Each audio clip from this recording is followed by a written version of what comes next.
Taarifa mbaya kwa wanamichezo, taarifa mbaya kwa wanasimba kuhusiana na Kibu Denis Prosper.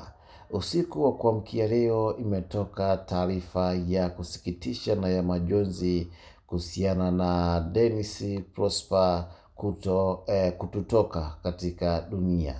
Taarifa hii imepostiwa au imetolewa na klabu ya Simba Sports Club, ambapo na nukuu walichokiandika.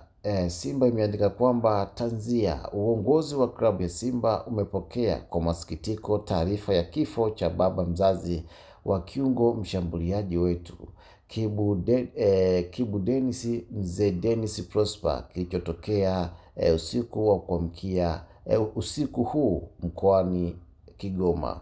Simba inatoa salamu za pole kwa Kibu pamoja na familia nzima ya Mzee Denis Prosper. Msiba huu mzito na tupo pamoja katika kipindi hiki gumu cha maombolezo.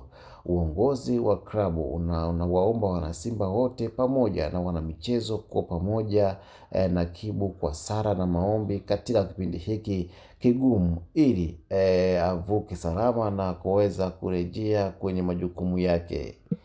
Hii ni taarifa kutoka Simba Sports kuhusiana na kifo cha babake mzazi Kibu Denis Prosper ambacho kimetokea hapo jana usiku. Na mara baada ya kupata taarifa hizo, Simba Sports mapema kabisa kuweza kuwajulisha wana Simba nini kimejiri kwa baba yake mzazi Kibu Denis, ambaye kifo hiki kimetokea hapo jana usiku mkoani Kigoma, ambako ndiko makazi yake yapo.